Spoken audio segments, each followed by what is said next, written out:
Salah satu info yang amat-amat mengejutkan lagi buat rakyat Malaysia pada hari ini, di mana Ketua Penerangan Bersatu, Datuk Razali Idris semalam telah membuat laporan polis terhadap Perdana Menteri Datuk Seri Anwar Ibrahim dan Timbalan Perdana Menteri 1, Datuk Seri Ahmad Zahid Hamidi, berhubung fitnah serta dakwaan ke atas pengurusi Perikatan Nasional PN Tan Sri Muhyiddin Yassin yang juga pernah memegang jawatan Perdana Menteri ke-8 Malaysia.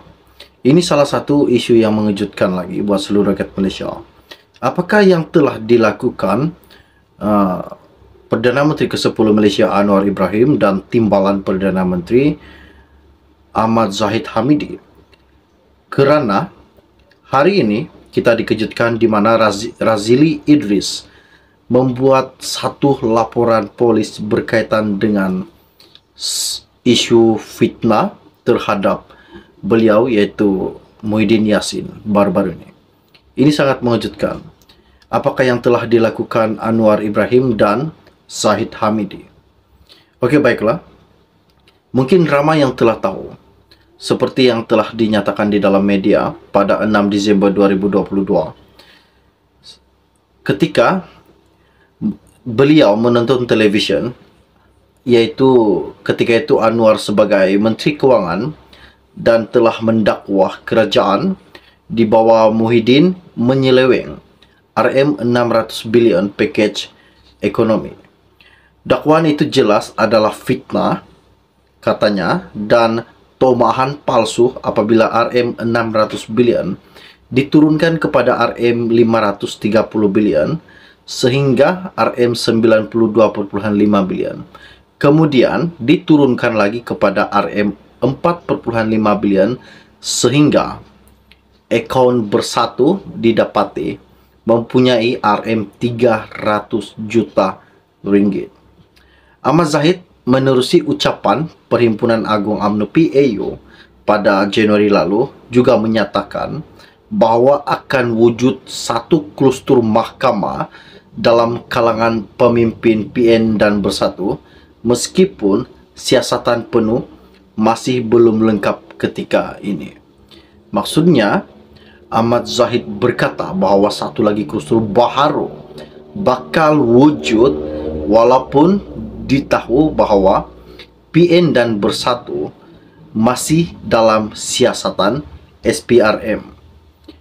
Inilah salah satu isu yang mengejutkan buat seluruh rakyat Malaysia. Seperti yang saya katakan sebentar tadi, bahawa semalam Ketua Penerangan Bersatu Datuk Razali Idris telah pun membuat laporan polis kepada Anwar dan Ahmad Zahid Hamidi berkaitan dengan kenyataan fitnah yang telah dilontarkan kepada Presiden Bersatu, iaitu Muhyiddin Yassin. Okey, baiklah. Sebelum saya meneruskan isu yang tergempar dan amat-amat menggemparkan buat seluruh rakyat Malaysia pada hari ini, mohon kiranya pertimbangkan, tolong tekan butang subscribe dan sharekan video ini kepada rakan dan keluarga anda, biar kita kembangkan channel ini. Terima kasih semua. Baru-baru ini saya ambil daripada BH Online, ianya bertajuk Dakwaan Fitnah Muhyiddin, Razali Bersatu telah membuat laporan polis terhadap Anwar dan Zahid Hamidi. Wow, ini amat-amat mengejutkan. Kuala Lumpur, Ketua Penerangan Bersatu Datuk Razali Idris semalam membuat laporan polis terhadap Perdana Menteri Datuk Seri Anwar Ibrahim dan Timbalan Perdana Menteri Datuk Seri Ahmad Zahid Hamidi berhubung fitnah serta dakwaan ke atas pengurusi Perikatan Nasional PN Tan Sri Muhyiddin Yassin. Razali juga mendakwa Anwar dan Zahid serta sekutu mereka cuba untuk menjatuhkan kepimpinan PN dan Bersatu bagi melumpuhkan kekuatan politik gabungan parti itu untuk menghadapi pilihan raya negeri PRN di 6 negeri yang akan datang ini. Antara tindakan yang diambil Pakatan Harapan PH termasuk membekukan akaun bank Bersatu dan mendakwa serta mengheret kepimpinan parti berkenaan ke Mahkamah Tinggi. Seperti yang telah kita tahu juga, Muhyiddin telah diheretkan ke Mahkamah Kuala Lumpur dan Mahkamah Shah Alam. Ini amat mengejutkan. Pada 6 Disember 2022, katanya Razali, dia telah menonton televisyen. Ketika itu Anwar sebagai Menteri Kewangan dan mendakwah kerajaan di bawah Muhyiddin telah menyeleweng RM600 bilion package ekonomi. Dakwaan itu jelas adalah fitnah dan tohmahan palsu apabila RM600 bilion diturunkan kepada RM530 bilion sehingga ke RM92.5 bilion dan kemudiannya kepada RM4.5 bilion sehingga akhirnya kepada RM300 juta. Ahmad Zahid menerusi ucapan Perhimpunan Agung UMNO PAU pada Januari lalu menyatakan akan wujud kultur mahkamah dalam kalangan pemimpin PN dan Bersatu. Meskipun siasatan penuh masih belum lengkap ketika itu.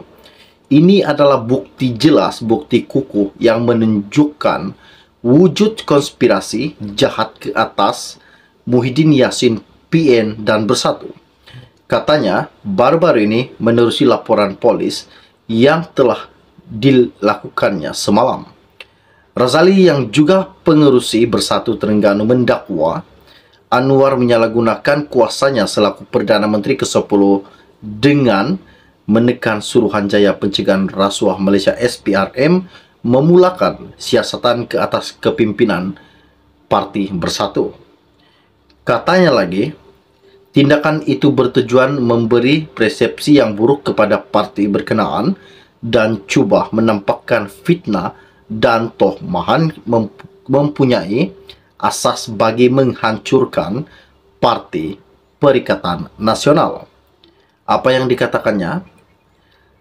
Dia telah membuat laporan polis untuk menghalang perbuatan jenayah dan mengekang penyalahgunaan kuasa oleh pimpinan kerajaan yang menggunakan agensi penguat kuasa serta menyalahgunakan proses undang-undang demi kepentingan survival politik.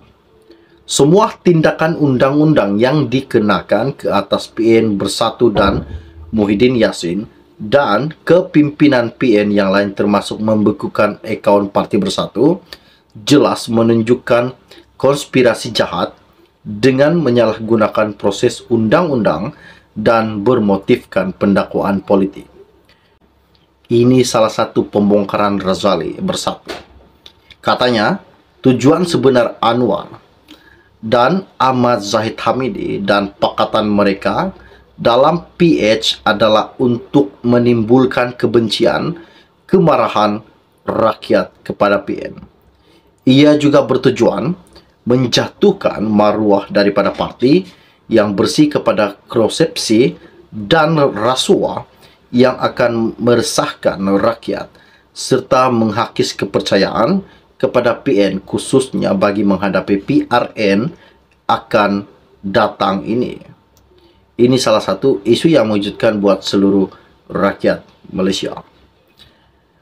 Bahawa pada hari ini dan seperti yang telah kita tahu semalam, dakwaan fitnah terhadap Tan Sri Muhyiddin Yassin, bekas Perdana Menteri ke-8 Malaysia.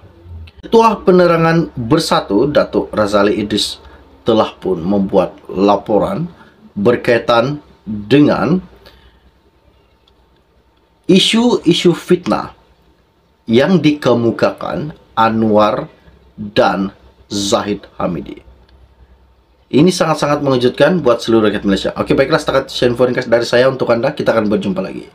Jangan lupa tinggalkan komen Anda. Bagi yang belum lagi subscribe, jangan lupa tekan butang subscribe dan share video ini. Kita akan berjumpa lagi. Salam jumpa dan salam kenal. Bye-bye.